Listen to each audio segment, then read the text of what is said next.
hold on 1 minute. 1 minute. I just realized that I could do a live just using my voice on this thing.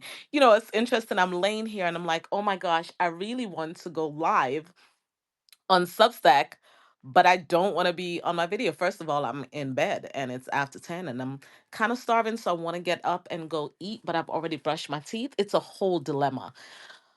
Anyway, so while I was here laying down in bed, because I'm kind of getting familiar with the different features that's available on Substack, and I'm liking it. I'm not gonna lie to anyone. I'm kind of liking it. But as I'm laying here, I was thinking about, people's perception. I was thinking about this new stuff that's, pulling out of wherever it came, Nebraska and the States, what's happening over there, and just like, Lord, we do not want another one of those things we experienced in 2020. Like, you can keep it. And I'm here thinking about my upcoming relocation and thinking about my daughter who just graduated, thinking about that I'm 44 and about to be on a next threshold, another phase of my life, and just lots of thoughts. And as I sat here, well, not sitting, I'm laying down. As I laid here, I started thinking about this idea of I'm not bigging up my chest for nobody. So I'm gonna say that's in a patois. I'm not talk in a patois.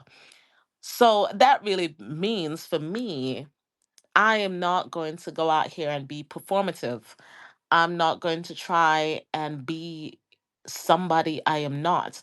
I'm not going to brag and boast and put all my stuff out there and try to I want to be Marsha. I like being Marsha. And I know people create their own perceptions, and that's the whole thing when I was thinking about perceptions. People create their own narrative around who they think you are based on what they have observed, limited information that they know or think they know. And some of their experiences, they make certain connections, and then they create this whole narrative about you that may or more than likely not be true. And I think it's okay for people to have a creative imagination about other people. And I think it's okay to let them just think their thoughts. Let them think. Let people's vivid imagination come to life in their own heads. Like if you have a place they've allowed you to somehow occupy a space in their heads and be comfortable in there without your knowledge, without your effort, without your input, then that's up to them. That is completely up to them. And that's not something you necessarily have to pay attention to unless you do want to correct some of that perception. And I caution you on that because at the end of the day, one of the things that I've learned over time is that you can't be everything to all the people. You can try all you want to be the best version of you, but to somebody else, it might be not good enough. It might be they may still think you're doing too much, or they may still think you're being pretentious, or you may irk them some type of way just because you exist, just by you existing. And so you have to be very mindful that you're not trying to be the best version of you, quote unquote, because you're trying to please someone else or you're trying to appease someone else, because that's a really hard thing to do. It's a really hard thing to do. You can't let other people live in your heads. You know what I mean? Which means you can't like for real, day in day out, live your life according to what you think other people expect you to do, what you think other people expect you should be like. It's very important that you find your own space and hone it. Like, really, like, and I say all of that knowing this. I say all of that knowing that life is very much not linear, it's very cyclical. And so there's a point in your life where you may have arrived at the understanding that you can't please people all the time. And then other things happen where life happens and it brings you right back to that space. And you do have to remember that there are different times in your living that you're going to see different versions of you. You're going to see different parts of yourself, and you see different parts of yourself in relation to other people. It's never in a vacuum. It's never when you're just, by yourself thinking you're being the best version of you. Because I swear, you could really be around here thinking, oh my God, I'm so great. I'm so amazing. I've got it all together. And this is the part. I'm so healed. I'm ready. And then you get into certain relationships, and it doesn't always have to be romantic, and definitely doesn't have to be physical. And then it shows you like really where you are right now. And it's not to say that you didn't grow and you didn't heal and you didn't develop. It's just now, because life is cyclical, it's now you are in a position where you have to be tried and tested, like, and it's the tried and tested part comes in because your body maintains a memory. So it And then through that memory you've created habits, or the habits create the memory, either way, vice versa.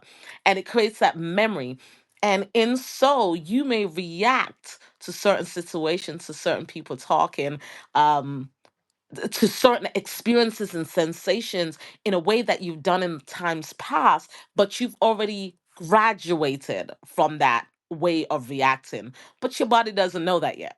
It doesn't realize that yet. And so in that moment, you have to kind of teach yourself and say, okay, all right, I know we've been through this before, and this is how we dealt with it then, but we're in a different place now, and we're going to deal with it differently. We're going to deal with it at a level of maturation or freedom or alignment that this moment deserves. So you're dealing with it differently from you did in times past.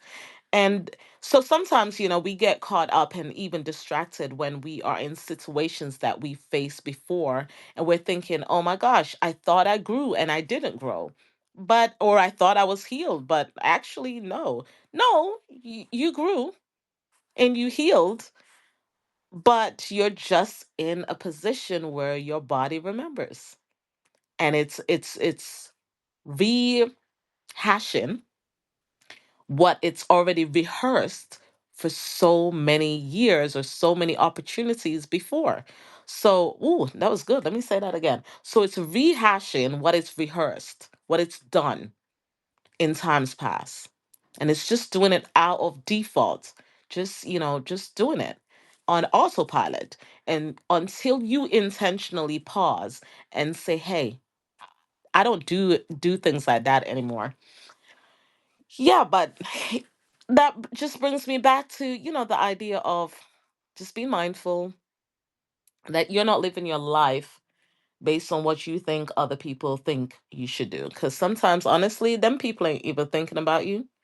They're not even thinking about you. Sometimes those people have their own things happening in their own lives, and they're just getting on with it, trying to, get on with it the best they can. And so, truth be told, sometimes you are not on their minds. And so what you think they're thinking is not part of their thoughts at all. And so, bringing it back, live, try and live. And I say that knowing that in the last, not even the last, man, it's been a while where I'm really like, oh my God, when am I going to be happy again? Like joyful, not where, because, happiness is very temporary. Like, but that's life, even life is temporary. So nothing in life is permanent. So change is probably the most permanent thing in life. But that joy where you genuinely just feel joyful, genuinely just feel light, and don't feel like you're anticipating some showing up. You're not like preparing, when you're bracing yourself for some stuff to just show up, to just show up, like just genuinely joyful, just genuinely in a place of light. And I've been carrying so much, so much.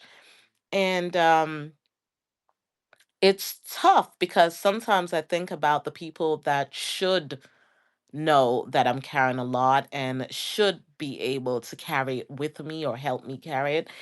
And the thing is, no matter how much I want to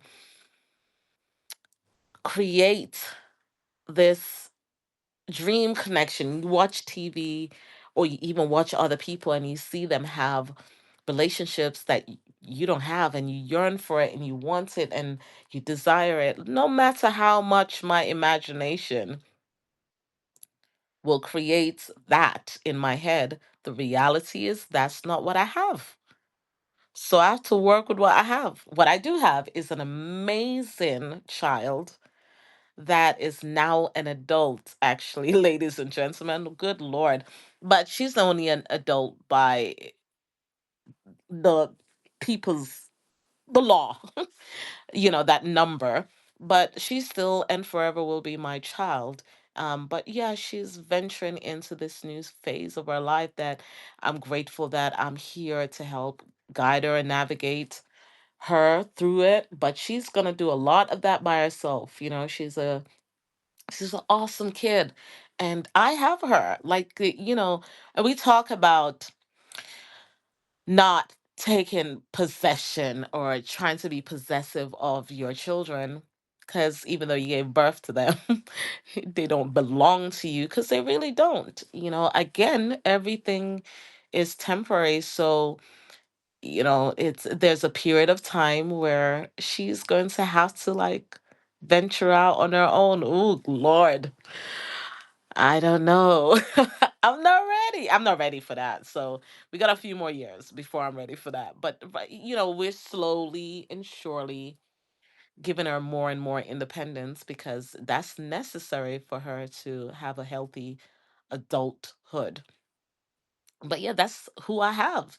And that person is a big deal in my life, and I'm a big deal in her life. Our relationship is very important to me.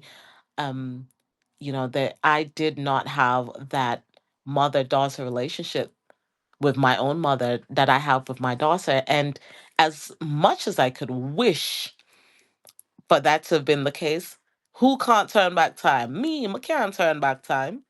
And even in the present, there's some things just can't change, because again, the body remembers some things, and some people don't change, to be honest with you. Like, as much honestly, wishful thinking is fantastic. And I know what you hope for. But at the end of the day, if you are here, you have life, and you just have to. I say this, but I'm not trying to be dismissive of anybody who's struggling right now with not having that familial support that they yearn for. So I'll be mindful of that, because I understand what that feels like. And it's not to say that you're being ungrateful, because you're not. I think it's human nature to crave that connection with your tribe, And so I understand, especially the people who are family and your parents. You yearn for that. Part of you feels very incomplete when those relationships are severed or they're fractured.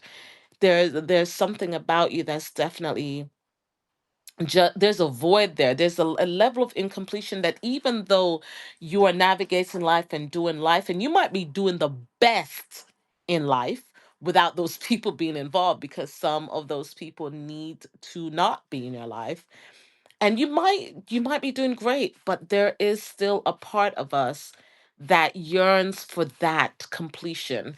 um And if I'm wrong, you can tell me. That's okay. You can tell me that. But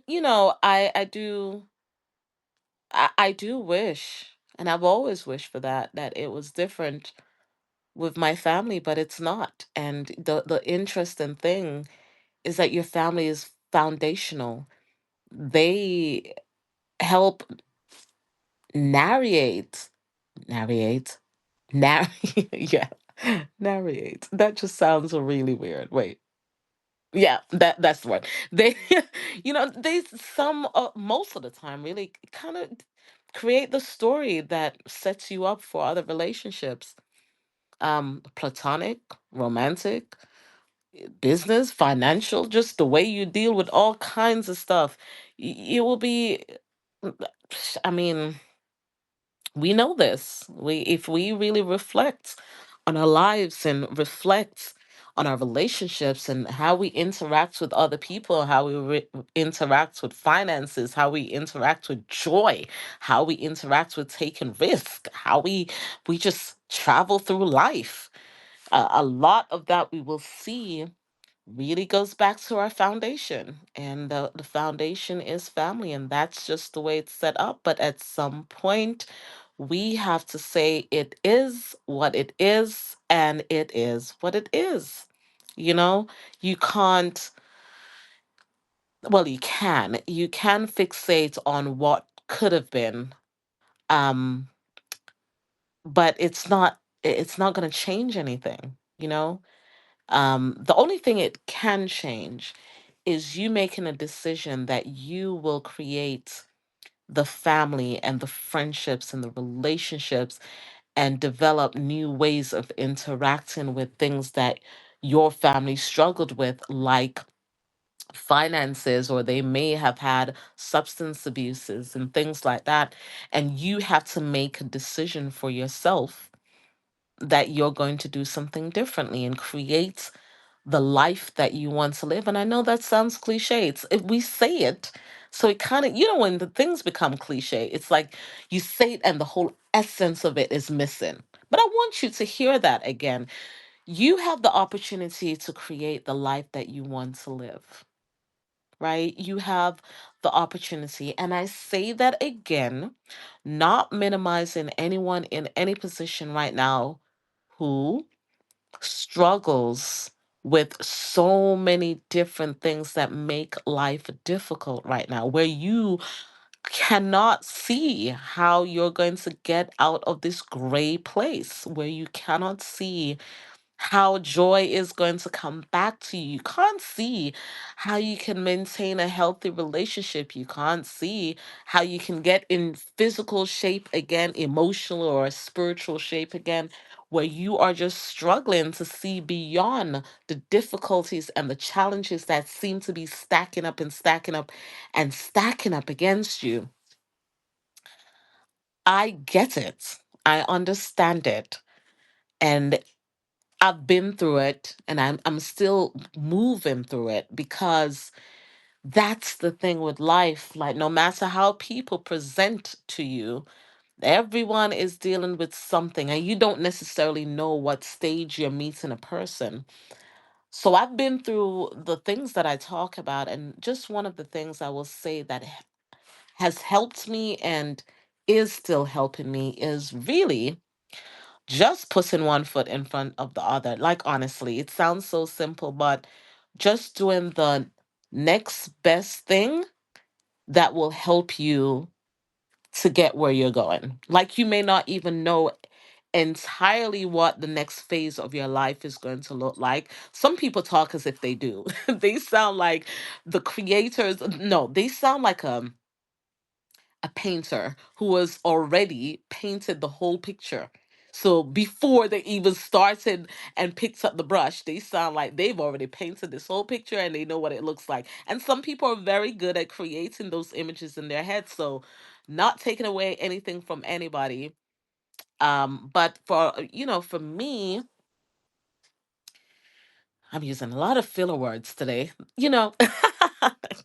But for me, I think when I was younger, I spent a lot of time daydreaming, because I was in a very impoverished situation living and growing up in Jamaica. Things were very, very different. And I spent time just creating those vivid images in my mind of what I wanted my life to look like. And now it's a lot more challenging because I have had a lot more disappointments and a lot more heartbreaks and a lot more trials and errors. And I've failed a lot more. But at the same time, even as I reminisce on those early days where I did create those images in my head, at least one of those came true for sure. For sure, for sure, for sure. So the point I'm making here is that you may not be good at creating that image in your head of what you want your life to look like. Like you may not be able to see it fully right now. So it may be challenging for you to see how you can move one foot in front of the other. You may not be, some of us are just not that person that can say, I have it all planned out. But I want to tell you, you don't have to have it all planned out. I'm here to tell you, as a living witness, living testimony, you don't have to have it planned out. And the thing is, when you move into the next phase of your life, it's not that you are going to be starting from zero, because you're not. Wherever the next phase of your life takes you, you are traveling into that space with information, with skills, with resources, with a network. And you are actually well equipped to go into the next phase of your life. And sometimes we don't give ourselves enough credit, or we just don't see it. We don't see it. So what I'll say to you, if you're in a situation right now where you're finding it very difficult to see how you're going to get out of what I call the gray, and you're finding it difficult to see beyond or above, you feel like you are being swallowed by the stacks of challenges, that it's just taking you over, the disappointments, the fears, because all of that. I will just ask you to just do the next best thing. What thing can you do now that can help you to move forward towards where you want to go? Again, don't have to have everything all planned out. Don't have to have the full plan, but what can you do that can move you forward? Just one thing. Not all the things, just one thing that can move you forward. In my case, I physically live in the gray. I moved from Texas to the UK, back to the UK, because I actually moved from the UK to Texas. I'm Jamaican, but I moved from Jamaica as a kid and moved to London, got married, moved to Texas, moved back here after, life changes. There I go with the again. And coming back here has been super challenging for me. And no two persons will have the exact same experience. There may be somebody else who have traveled here at the same time, who is having a blast. They're having a very good time. They're just enjoying living in the gray. But for me, it's been a challenge. But I also wonder if this was a necessary challenge to prepare me for the next phase of my life, because I've acquired so many skills. Jesus. I think just being able to endure some of the circumstances that I've had to go through here. And again, it's you meet people at different phases in their lives. So it was a culmination of culmination. Yeah, I'm saying these words. I'm like, yeah, culmination. Oh my gosh. But it's a culmination of, you know what I'm saying. It's a lot of things were happening at the same time. A lot of things I've been processing at the same time. From grieving, that's ongoing, to just relocation, changing jobs, my child getting older, being a single mother now, not having my expectations fulfilled, um, bombarded constantly with different challenges here, there, and everywhere as an adult. And that came at the same time as being here. So all of that recipe didn't quite make being here fun. And so for me, I could have just stayed miserable, but I decided I'm going to make a decision. I'm going to move in the direction that I want to go. And so I bought plane tickets and I made a decision to move right back to Jamaica. And that sounds so audacious in some ways and so risky in other ways. And it's both in many ways, because I don't know what to expect. To be honest with you, I don't know what to expect. And again, moving with my cats and my daughter, and don't know what to expect. And I think part of the processing with that is thinking through this idea that, joy is an internal work. It's something that you find within.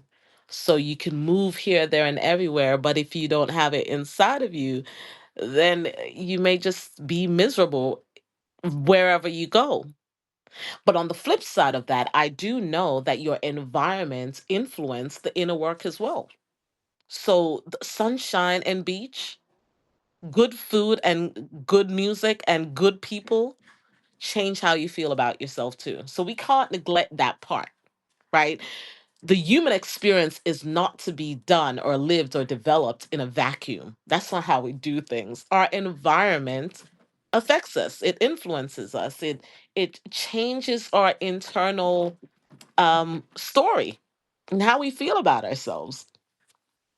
It does. It does. The environment affects us. You think about a plant. You can take one plant that is native to one place and decide you're going to bring it and move it to another place, and realize that plant just doesn't do as well because the environment makes a difference. And so I'm hoping the environment, the change of environment, will do my soul well. I'm hoping for it. And for my daughter and for my cats. I'm just hoping for it. The one thing though, in this season that has not been my problem. I got 99 problems, but that ain't one. Well, this season, ladies and gentlemen, hear me, hear me, hear me. This season, I have not had the displeasure of having a guy work my damn nerves. This season, that has not been my struggle bus. Can you believe it? I think since I've been an adult, like actively been an adult and start participating in physical relationships, this is probably one of the first times, not the first time that I've not been physically involved with somebody else, but because I've done that before, for years before. But this is years now, this time. But the difference is, it's not even that the desire is not there, but the desire is not there. I'm not going to lie to you. Like, the desire to be in situations where I question myself, question my worth, wonder and worry, and being concerned about what's going on, what. Ah, that exhaustion. Oh, child. Mm-mm. Nope. I think the end of, we're in 2026, sometime in 2024, I was like, or maybe the end of 2023, like, nah, nah. Yeah, it was 2023, wasn't it? Nah, I'm not doing this anymore. Nope. And my book, The Decision is Just the Beginning. Really and truly, that book is a personal development workbook. And I really need to promote that book a lot more. Actually, don't promote any of my books, and I'm going to do a much better job of that. But it's a personal development workbook, and the purpose of that is to just remind you that when you make a decision, that's the beginning. And actually, it's the first step, to be fair, because you're not going to do anything else unless you decide. But after you make that decision, you've got to make action. You've got to take action. You've got to make movements. You can't just decide and then just sit on. You can't just sit there and be still. The decision is followed by execution. You must execute. You must take action afterwards. And so for me, it was, yo, I can't deal with this no more. I don't want to. I don't want to deal with this anymore. I don't want to deal with it anymore. I don't want to be perplexed. I don't want to be in my room crying over a person I barely even know, who probably doesn't even wipe his behind properly. I was like, nah, nope, nope, nope, nope, nope, ain't, nope, not doing it. And then after that decision, it was just movements. Like I started making different movements, different choices. Them apps that I was playing around with, no, delete those. Those were one of the first things I did. Um, was remove all of those apps that were on my phone. Well, there were only like I was two. There were two, but that was one of the first moves. And the second move was deleting numbers out of my phone and blocking people that just did not. Nope, you need to go. Mm-mm, no. And then not even putting myself in environments where that would become an issue.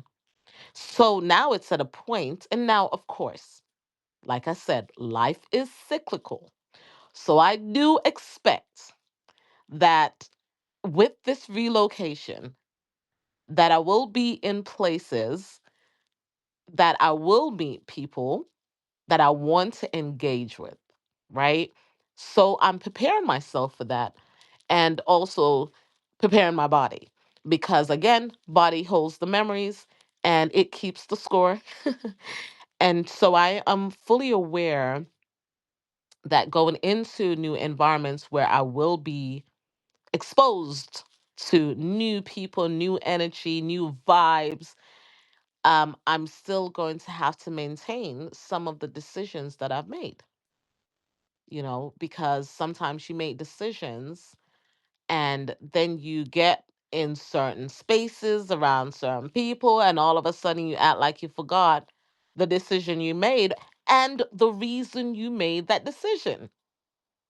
Because sometimes you need to remember why you made that decision. You see that why thing there? It's not about just motivation, about like motivational jargon for entrepreneurship and for, getting rich. Remembering your why is for your personal development too.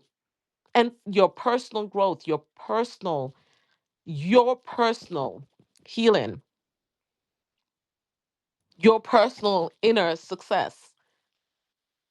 That's remembering your why. Sometimes you have to remember, why did I make that decision in the first place? So I remembered, and I hope in the future, you know, that I remember we were talking about the future not being a thing. So in when I travel in the present to the future, I hope that I remember why I made certain decisions because they were crucial for me. And I have to honor the experiences that have taught me the importance of setting boundaries, the importance of saying no, the importance of shutting down shop, shutting up shop, and the importance of maintaining my dignity and saying not everyone is allowed into this holy of holies, and not everyone shall have access to me. Like they I have to remember those things and the reason why. And the from then the reason why will help me to keep taking the right actions to where I want to go. And so the other things I was thinking about today, and I'm gonna wrap this up because I'm a chatterbox. I can keep going, chat. But I need to sleep. It's after 11 here in the UK, and it's sleepy time. But this new unveiling of this stuff that's coming out of Nebraska, we're just gonna go ahead and call it stuff. And I'm just hoping that everyone won't panic, but will continue to do the things that can keep them physically safe. Um, but at the same time, knowing this, life is temporary. Life is extremely unpredictable. Um, we can do all we can do, and then all we can do is sometimes just not enough, you know? And there has to be a level of acceptance with that, as uncomfortable as it is to even say and feel that. But that is the truth of the matter, that life just has a way of life in. And part of life is just to expect the unexpected, man, or the expected. Just knowing something is going to show up, something's going to happen. And but at this, so I say all of that to say,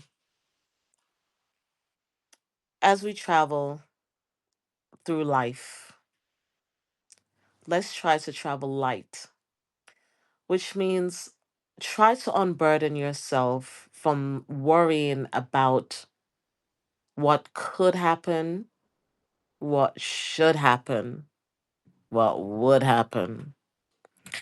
Let's try and unburden ourselves from the worry or of trying to control things. Sometimes that causes us to lose valuable and quality time and experiences, when we're trying to control how life's, because it's gonna do its thing. It's gonna do its thing, whether you participate or not. You just have a say in what to do with your life. But I'm getting distracted because my cat Junior is wilding out. Jun, what are you doing? He's just running about this place. I'm trying to. Can you hear him in the background? He's darting through the house. So I'm getting distracted by him because I'm thinking, what is he doing? But anyway, I'm going to wrap this up. Thank you for joining me. And I'm gonna, now that I know that I can actually do a live without doing a live, I shall be doing this more often. So please join me as I build this Substack community and do what we do. I'm looking forward to seeing how this grows. But yeah, this is Marsha Talley. Almost forgot my name. Marsha Kerr Talley. When you run your lips for so long. With candid conversations reminding you to live inspired and don't be afraid to turn those pain into possibilities. Have a fantastic day and we will talk soon. Adios.